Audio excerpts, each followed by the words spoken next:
ಬುಡೆಯನ್ನ ತಗೊಂಬನ್ನ ಅಥವಾ ಆ ಬುಡೆಯನ್ನ ತೆಗೆದುಕೊಂಡು ಬರೋದಕ್ಕೆ ಯಾರಾದ್ರೂ ಜೊತೆಯಲ್ಲಿ ಇದ್ರ ಯಾರೆಲ್ಲ ಸಹಕಾರವನ್ನ ಕೊಟ್ಟಿದ್ರು ಅಂತೇಳಿ ಆತನ ಬಾಯಿ ಬಿಡಿಸುವಂತ ಕೆಲಸಕ್ಕೆ ಮುಂದಾದಾಗ ವಿಠ್ಠಲ್ ಹೇಳ್ಕೊಂಡಂತೆ ಪಡಂಗಡಿ ಪ್ರದೀಪ್ ಕುಮಾರ್ ನನ್ನ ಜೊತೆಯಲ್ಲಿ ಇದ್ದ, ಆತ ಸಹಕಾರ ಕೊಟ್ಟ ಅಂತ ಹೇಳಿದಂತ ಹಿನ್ನೆಲೆಯಲ್ಲಿ ಆತನನ್ನು ಕೂಡ ಪೊಲೀಸರು ಎಸ್ಐಟಿ ಅಧಿಕಾರಿಗಳು ವಿಚಾರಣೆಗೆ ಕರೆಸಿ ಆತನನ್ನು ಕೂಡ ವಿಚಾರಣೆ ಒಳಪಡಿಸಿ ವಿಠ್ಠಲ್ ಜೊತೆಯಲ್ಲಿ ಆತನನ್ನು ಕೂಡ ಸ್ಥಳ ಮಹಾಜರಿಗೆ ಕರ್ಕೊಂಡು ಹೋಗಿ ಅವರಿಬ್ಬರು ಕೂಡ ಯಾವ ಜಾಗದಿಂದ ತಲೆಬುಡೆಯನ್ನ ತಂದ್ರು ಅಂತ ಹೇಳಿ ಅದನ್ನ ತೋರಿಸಿದಂತ ಸಂದರ್ಭದಲ್ಲಿ ಆ ಜಾಗದಲ್ಲಿ ಸೋಕೋ ಟೀಮ್ ಫೋಟೋವನ್ನ ಮಾಡ್ಕೊಂಡಿದೆ, ಫೋಟೋಗ್ರಫಿಯನ್ನ ಮಾಡಿದೆ, ವಿಡಿಯೋವನ್ನ ಮಾಡ್ಕೊಂಡಿದೆ, ಸ್ಥಳ ಮಹಾಜರನ್ನ ಕೂಡ ಮಾಡಿ ಬಂದು ಆಗಿದೆ.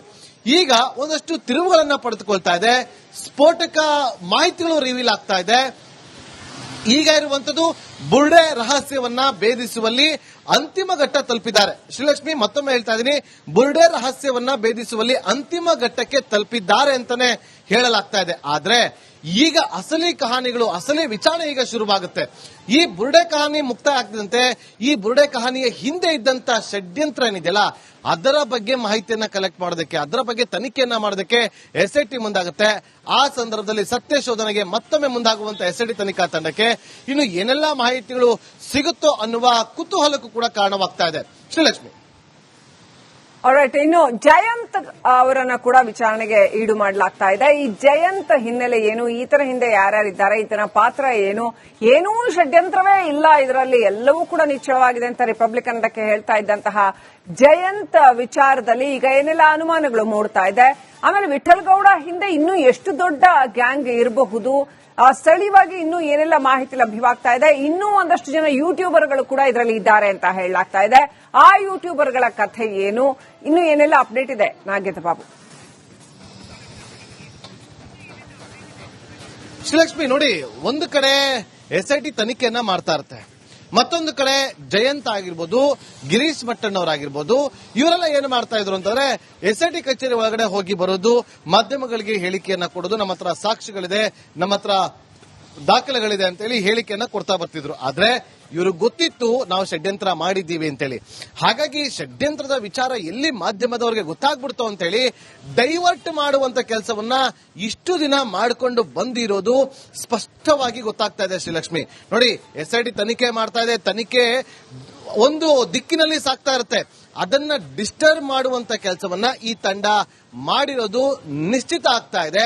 ಕಾರಣ ಇಷ್ಟೇ ನೋಡಿ, ಇವರು ಎಸ್ಐಟಿ ತನಿಖಾ ತಂಡ ಈ ಬುರ್ಡೆ ಹಿಂದೆ ಬಿದ್ದಂತ ಸಂದರ್ಭದಲ್ಲಿ ಅದನ್ನ ರಹಸ್ಯವನ್ನ ಭೇದಿಸುವ ಸಂದರ್ಭದಲ್ಲಿ ನಮ್ಮ ಹತ್ರ ದಾಖಲೆ ಇದೆ, ಧರ್ಮಸ್ಥಳದ ಒಂದು SKDRP ಬ್ಯಾಂಕ್ ಸಂಬಂಧಪಟ್ಟಂತ ಟ್ರಾನ್ಸಾಕ್ಷನ್ ಅದೆಲ್ಲವೂ ಕೂಡ ನಮ್ಮ ಬಳಿ ಇದೆ, ಜೊತೆಗೆ ಪಂಚಾಯತ್ ನಲ್ಲಿ ಎಷ್ಟು ಜನ ಸತ್ತಿದ್ದಾರೆ ಅಂತೇಳಿ ದಾಖಲೆಗಳಿದೆ, ಅದೆಲ್ಲ ಕೂಡ ಸುಟ್ಟೋಗಿತ್ತು ಅಂತೇಳಿ ಹೇಳಿಕೆಗಳನ್ನ ಕೊಡುವ ಮೂಲಕ, ಮಾಧ್ಯಮದವರ ಮುಂದೆ ಬಂದು ಹೇಳಿಕೆಯನ್ನ ಕೊಡುವ ಮೂಲಕ ಎಲ್ಲೋ ಒಂದ್ ಕಡೆ ಡಿಸ್ಟರ್ಬ್ ಮಾಡುವಂತ ಕೆಲಸವನ್ನ ಈ ತಂಡ ಮಾಡ್ತಾ ಇತ್ತು ಅಂತ ಅನಿಸ್ತಾ ಇದೆ. ಯಾಕೆಂತಂದ್ರೆ ನಮಗೂ ಕೂಡ ಎಷ್ಟು ದಿನ ಅನುಮಾನಗಳು ಬರ್ತಾ ಇಲ್ಲ. ನೋಡಿ, ಎಸ್ಐಟಿ ತನಿಖೆ ಮಾಡ್ತಾ ಇದೆ, ಇವ್ರು ಬಂದು ಈ ರೀತಿಯಾಗಿ ಹೇಳಿಕೆಯನ್ನ ಕೊಡ್ತಾರೆ, ಬಂದು ದೂರುಗಳನ್ನ ಕೊಡ್ತಾರೆ, ನಮಗೆ ಅಲ್ಲಿ ಅನುಮಾನ ಇದೆ, ಇವ್ರ ಮೇಲೆ ಅನುಮಾನ ಇದೆ, ಇವರನ್ನ ವಿಚಾರಣೆಗೊಳಪಡಿಸಿ ಅವರನ್ನ ವಿಚಾರಣೆಗೊಳಪಡಿಸಿ ಅಂತ ಇವರೇ ಮುಂದೆ ಬಂದು ದೂರುಗಳನ್ನ ಕೊಡ್ತಾ ಇದ್ರು. ಜಯಂತ್ ಕೂಡ ಬಂದು ನಾನು ಕೂಡ ಜೀವಂತ ಸಾಕ್ಷಿ ಇದ್ದೀನಿ ಅಂತೇಳಿ ಆತನು ಕೂಡ ದೂರನ್ನ ಕೊಡುವಂತ ಕೆಲಸವನ್ನ ಮಾಡಿ ಡೈವರ್ಟ್ ಮಾಡುವಂತ ಕೆಲಸವನ್ನ ಮಾಡ್ತಾ ಇದ್ರು.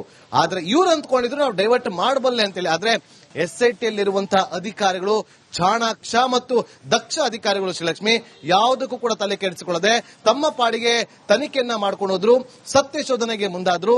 ಜೊತೆಗೆ ಆ ಬುರ್ಡೆ ಹಿಂದೆ ಬಿದ್ದಂತ ಎಸ್ಐಟಿ ತನಿಖಾ ತಂಡಕ್ಕೆ ಈಗ ಒಂದು ರೀತಿಯಲ್ಲಿ ಅದರ ಷಡ್ಯಂತ್ರದ ಹಿಂದೆ ಇದ್ದಂತ ಒಂದಷ್ಟು ಜನ ವ್ಯಕ್ತಿಗಳು ಯಾರನ್ನೋದು ಗೊತ್ತಾಗ್ತದೆ. ಹಾಗಾದ್ರೆ ಈಗ ಜಯಂತ್ ವಿಚಾರವಾಗಿ ಮಾತಾಡಿದ್ರೆ, ಜಯಂತ್ ಎಲ್ಲದಕ್ಕೂ ಕೂಡ ಕಾರಣಕರ್ತನ, ಒಂದು ಬ್ರಿಡ್ಜ್ ಆಗಿ ಕೆಲಸ ಮಾಡಿದ್ನ, ಇದು ತನಿಖೆಯಿಂದ ಮಾತ್ರ ಗೊತ್ತಾಗಬೇಕು. ಯಾಕೆ ಅಂತಂದ್ರೆ ಈಗ ಅಭಿಷೇಕನ ವಿಚಾರಣೆಗೊಳಪಡಿಸಿದಾಗ ಜಯಂತ್ ಹೆಸರು ಹೇಳ್ತಾರೆ, ತಿಮ್ರೋಡಿ ಅವರನ್ನ ವಿಚಾರಣೆಗೊಳಪಡಿಸಿದಾಗ ಜಯಂತ್ ಹೆಸರು ಬರುತ್ತೆ, ಇನ್ನೊಬ್ಬರು ವಿಚಾರಣೆಗೊಳಪಡಿಸಿದಾಗ ಜಯಂತ್ ಹೆಸರು ಬರುತ್ತೆ. ಹಾಗಾದ್ರೆ ಜಯಂತ ಪಾತ್ರ ಏನು? ಎಲ್ಲರ ಜೊತೆಲೂ ಕೂಡ ನಿಕಟವಾಗಿ ಸಂಪರ್ಕವನ್ನ ಹೊಂದಿದ್ರು, ಎಲ್ಲರನ್ನೂ ಕೂಡ ಬೇರೆ ಬೇರೆ ಜಾಗಗಳಿಗೆ ಕರೆದುಕೊಂಡು ಹೋಗೋದ್ರಲ್ಲೂ ಕೂಡ ಜಯಂತ್ ಇದ್ದ.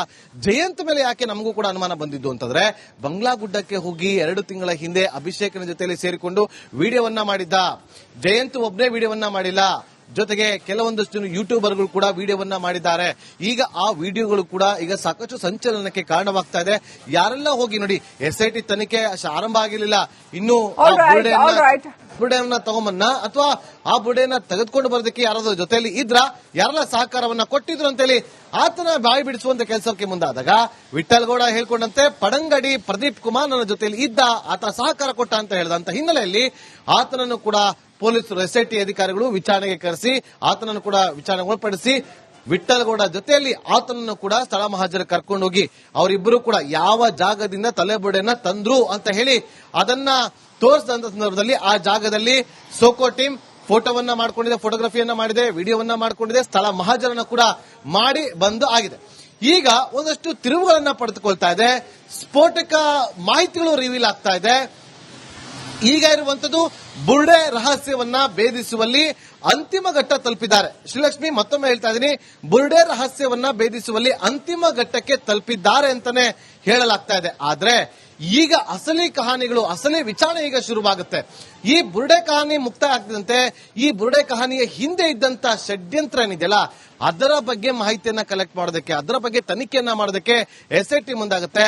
ಆ ಸಂದರ್ಭದಲ್ಲಿ ಸತ್ಯ ಶೋಧನೆಗೆ ಮತ್ತೊಮ್ಮೆ ಮುಂದಾಗುವಂತ SIT ತನಿಖಾ ತಂಡಕ್ಕೆ ಇನ್ನು ಏನೆಲ್ಲಾ ಮಾಹಿತಿಗಳು ಸಿಗುತ್ತೋ ಅನ್ನುವ ಕುತೂಹಲಕ್ಕೂ ಕೂಡ ಕಾರಣವಾಗ್ತಾ ಇದೆ.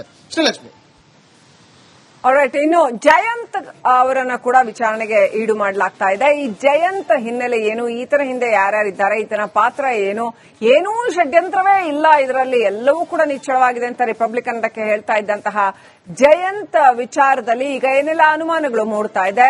ಆಮೇಲೆ ವಿಠ್ಠಲಗೌಡ ಹಿಂದೆ ಇನ್ನೂ ಎಷ್ಟು ದೊಡ್ಡ ಗ್ಯಾಂಗ್ ಇರಬಹುದು, ಸ್ಥಳೀಯವಾಗಿ ಇನ್ನೂ ಏನೆಲ್ಲ ಮಾಹಿತಿ ಲಭ್ಯವಾಗ್ತಾ ಇದೆ. ಇನ್ನೂ ಒಂದಷ್ಟು ಜನ ಯೂಟ್ಯೂಬರ್ಗಳು ಕೂಡ ಇದರಲ್ಲಿ ಇದ್ದಾರೆ ಅಂತ ಹೇಳಲಾಗ್ತಾ ಇದೆ. ಆ ಯೂಟ್ಯೂಬರ್ಗಳ ಕಥೆ ಏನು, ಇನ್ನು ಏನೆಲ್ಲ ಅಪ್ಡೇಟ್ ಇದೆ ನಾಗೇಂದ್ರ ಬಾಬು? ಶ್ರೀಲಕ್ಷ್ಮಿ ನೋಡಿ, ಒಂದು ಕಡೆ SIT ತನಿಖೆಯನ್ನ ಮಾಡ್ತಾ ಇರುತ್ತೆ, ಮತ್ತೊಂದು ಕಡೆ ಜಯಂತ್ ಆಗಿರ್ಬೋದು, ಗಿರೀಶ್ ಮಟ್ಟಣ್ಣವರಾಗಿರ್ಬೋದು, ಇವರೆಲ್ಲ ಏನು ಮಾಡ್ತಾ ಇದ್ರು ಅಂತಂದ್ರೆ SIT ಕಚೇರಿ ಒಳಗಡೆ ಹೋಗಿ ಬರೋದು, ಮಾಧ್ಯಮಗಳಿಗೆ ಹೇಳಿಕೆಯನ್ನ ಕೊಡೋದು, ನಮ್ಮ ಹತ್ರ ಸಾಕ್ಷಿಗಳಿದೆ, ನಮ್ಮ ಹತ್ರ ದಾಖಲೆಗಳಿದೆ ಅಂತೇಳಿ ಹೇಳಿಕೆಯನ್ನ ಕೊಡ್ತಾ ಬರ್ತಿದ್ರು. ಆದ್ರೆ ಇವ್ರಿಗೆ ಗೊತ್ತಿತ್ತು ನಾವು ಷಡ್ಯಂತ್ರ ಮಾಡಿದ್ದೀವಿ ಅಂತೇಳಿ. ಹಾಗಾಗಿ ಷಡ್ಯಂತ್ರದ ವಿಚಾರ ಎಲ್ಲಿ ಮಾಧ್ಯಮದವರಿಗೆ ಗೊತ್ತಾಗ್ಬಿಡ್ತು ಅಂತೇಳಿ ಡೈವರ್ಟ್ ಮಾಡುವಂತ ಕೆಲಸವನ್ನ ಇಷ್ಟು ದಿನ ಮಾಡಿಕೊಂಡು ಬಂದಿರೋದು ಸ್ಪಷ್ಟವಾಗಿ ಗೊತ್ತಾಗ್ತಾ ಇದೆ. ಶ್ರೀಲಕ್ಷ್ಮಿ ನೋಡಿ, SIT ತನಿಖೆ ಮಾಡ್ತಾ ಇದೆ, ತನಿಖೆ ಒಂದು ದಿಕ್ಕಿನಲ್ಲಿ ಸಾಕ್ತಾ ಇರುತ್ತೆ, ಅದನ್ನ ಡಿಸ್ಟರ್ಬ್ ಮಾಡುವಂತ ಕೆಲಸವನ್ನ ಈ ತಂಡ ಮಾಡಿರೋದು ನಿಶ್ಚಿತ ಆಗ್ತಾ ಇದೆ.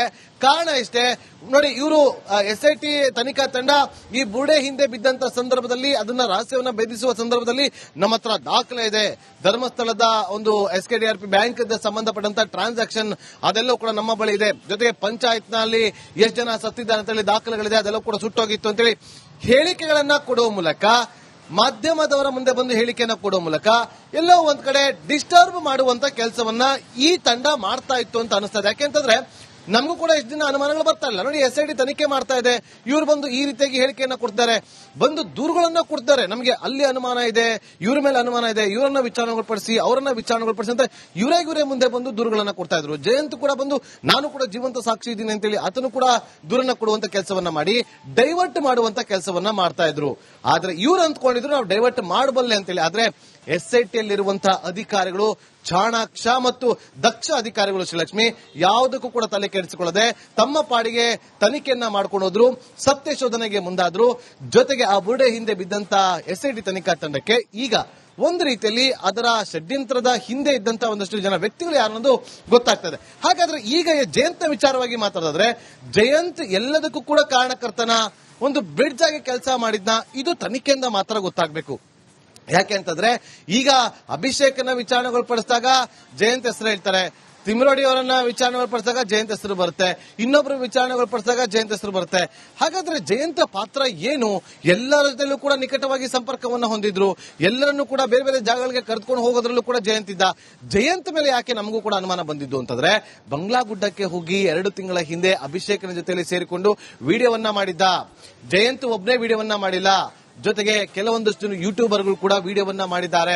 ಈಗ ಆ ವಿಡಿಯೋಗಳು ಕೂಡ ಈಗ ಸಾಕಷ್ಟು ಸಂಚಲನಕ್ಕೆ ಕಾರಣವಾಗ್ತಾ ಇದೆ. ಯಾರೆಲ್ಲ ಹೋಗಿ ನೋಡಿ, SIT ತನಿಖೆ ಆರಂಭ ಆಗಿರಲಿಲ್ಲ, ಇನ್ನು